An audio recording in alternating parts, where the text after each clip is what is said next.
પંચાયત સમાચાર 24 માં આપનું સ્વાગત છે। આમ આદમી પાર્ટીના ધારાસભ્ય ચૈતર વસાવાએ ઝાલોદમાં ક્રિકેટ ટુર્નામેન્ટનું ઉદ્ઘાટન કરી બંધારણના પ્રાવધાનોના ભંગનો મુદ્દો ઉઠાવ્યો। આમ આદમી પાર્ટીના ધારાસભ્ય ચૈતર વસાવાએ આજે દાહોદ જિલ્લાના ઝાલોદ તાલુકાના રાજપુર ગામે આયોજિત ક્રિકેટ ટુર્નામેન્ટનું ઉદ્ઘાટન કર્યું હતું। આ પ્રસંગે તેમણે સમગ્ર દેશ અને રાજ્યના નાગરિકોને બંધારણ દિવસ અને આમ આદમી પાર્ટીના સ્થાપના દિવસ નિમિત્તે શુભકામના પાઠવી હતી। તેમણે તેમના સંબોધનમાં આદિવાસી સમાજ સહિત અન્ય વંચિત સમુદાયના મુદ્દા ઉપર ગંભીર આક્ષેપો કરી રાજ્યના રાજકારણમાં ગરમાવો લાવી દીધો છે। ધારાસભ્ય ચૈતર વસાવાએ આક્ષેપ કર્યો હતો કે બંધારણમાં અનુસૂચિત જાતિ, અનુસૂચિત જનજાતિ, અન્ય પછાત વર્ગ અને લઘુમતીઓ માટે જે જોગવાઈઓ કરવામાં આવી છે તેનો અમલ કરવામાં આવતો નથી। તેમણે વધુમાં ઉમેર્યું હતું કે અનુસૂચિ 5ની અમલવારી નથી થઈ અને પૈસા કાયદાનું કોઈ પાલન કરતું નથી।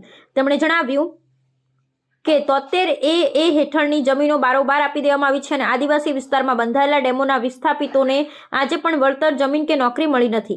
વસાવાએ સરકાર પર આકરા પ્રહાર કરતા કહ્યું કે કેટલાક નેતાઓ પોલીસનો ઉપયોગ પોતાના પાર્ટીમાં કામ માટે કરે છે અને તેમના જેવા ચૂંટાયેલા ધારાસભ્યને ખોટા કેસોમાં ફસાવી જેલમાં મોકલવામાં આવે છે। તેમણે ડ્રગ્સ મુદ્દે પણ ગંભીર સવાલો ઉઠાવ્યા હતા, જેમાં તેમણે કહ્યું કે થોડા વર્ષો પહેલા કોઈ ડ્રગ્સનું નામ જાણતું પણ નહોતું, પરંતુ આજે આખા ગુજરાતમાં ડ્રગ્સ મળી રહ્યું છે।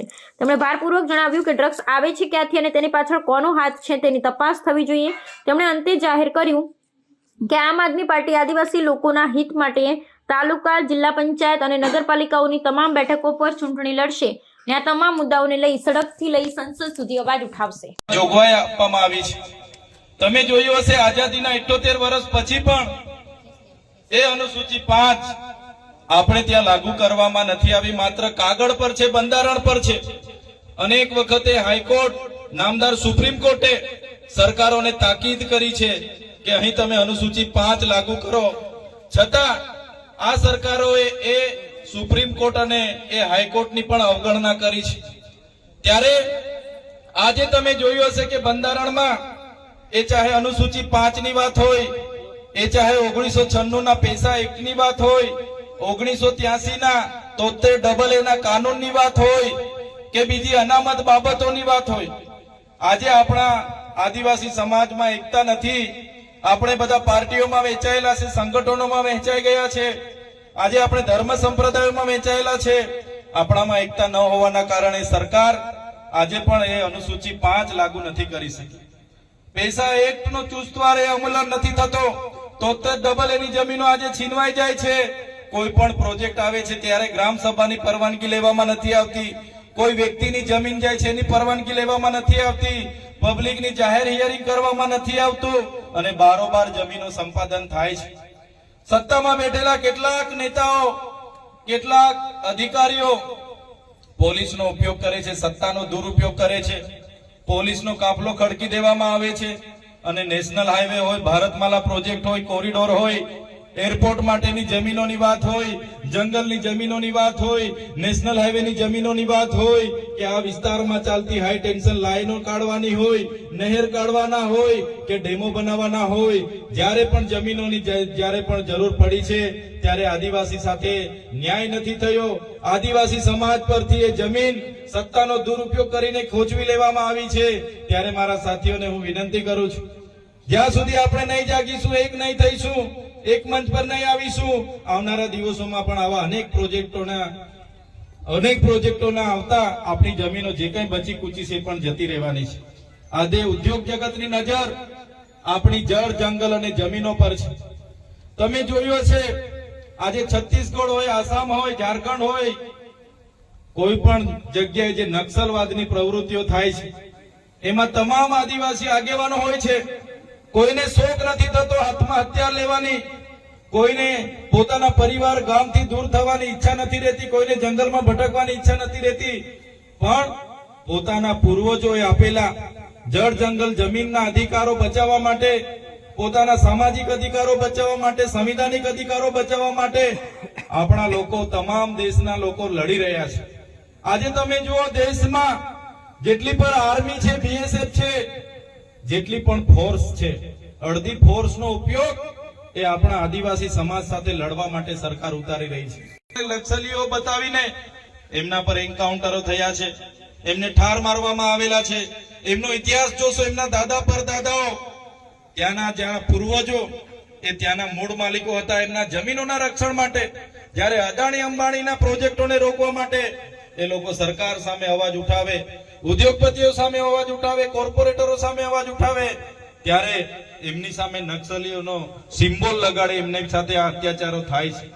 ત્યારે આ બંધારણ દિવસની વધારે વાતો નથી કરતો, પણ આજે બંધારણનો અમલ કરનારા લોકો અને આજે આપણો બંધારણનો અમલ નથી થયો અને આજે આપણા અનેક સમસ્યાઓથી આપણે આગળ વધી રહ્યા છે. અનેક ઘર્ષણો બંધારણ દિવસની આપણે બધાએ આવનારા દિવસોમાં જાગૃત થવું પડશે, બંધારણ જાણવું પડશે, એમાં મળેલા પ્રાવધાનો જોવા પડશે, જાણવા પડશે, આપણામાં જાગૃતતા લાવવી પડશે, એકતા લાવવી પડશે.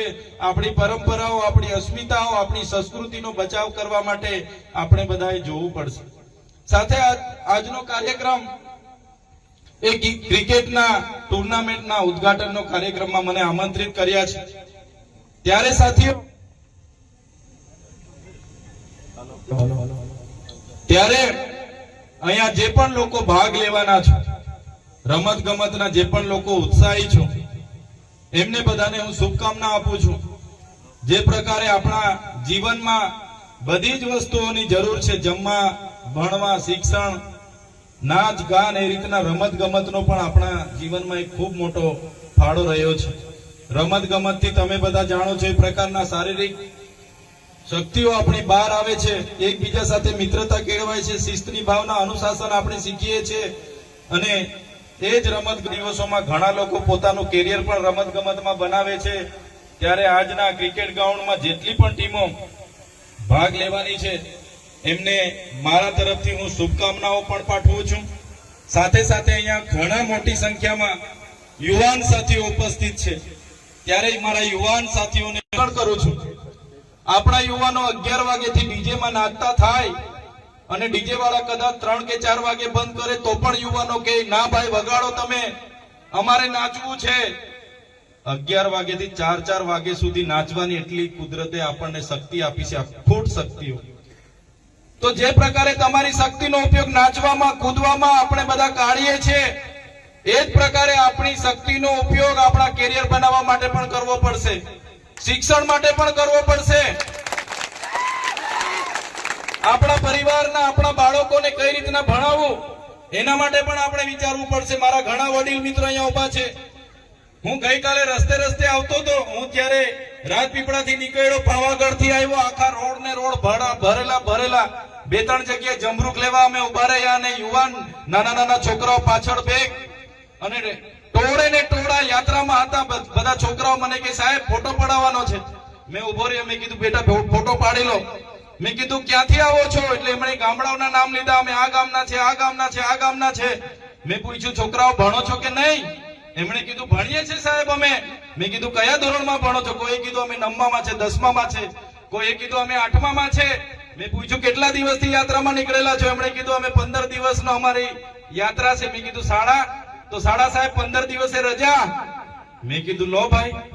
તો મારા વડીલો, મારા યુવાનો, મારા બધાને વિનંતી કરું છું, જે છોકરાઓને ભણવાનો સમય છે એમને ભણાવો, જ્યારે યાત્રા કરવાનો સમય આવશે ત્યારે યાત્રા કરાવજો, મારે કોઈ વાંધો નથી. પણ આવા ભણવાનું રજા પાડીને જે લોકો 15 દિવસે રોડ પર ફરીને યાત્રાઓમાં જાય છે એમને વિનંતી કરો કે છોકરાઓ તમારે ભણવાનું છે, સમય ભણો, જ્યારે યાત્રાનો સમય આવશે ત્યારે પણ યાત્રા કરજો. અને એવા આજુબાજુમાં જ્યાં પણ હોય એમને કહો કે ભાઈ 15 દિવસની રજા ના હોય, તમારે 4 ધામ ફરવું હોય, 5 ધામ ફરવું હોય, ફરો, પણ શિક્ષણ અને તમારી કારકિર્દી પહેલા બનાવો, એ પણ તમારે બધાને વિનંતી કરવી પડશે. ત્યારે છોકરાઓને મેં એ જ વાત કરી કે શાળામાં કેમ રજા પાડી તમે 15 દિવસે? તમારો ભણવાનો સમય છે, ભણો. યાત્રામાં જ્યારે રજા હોય ત્યારે તમારે જવાનું થાય તો જજો. ત્યારે મારા વડીલોને પણ વિનંતી કરું છું, આપણી પરિસ્થિતિ નબળી છે. આજે તમે જોયું હશે ગુજરાતમાં આપણે 15% છે, 1,25,00,000 આદિવાસીઓ છે, પણ આપણે ક્યાંય નથી.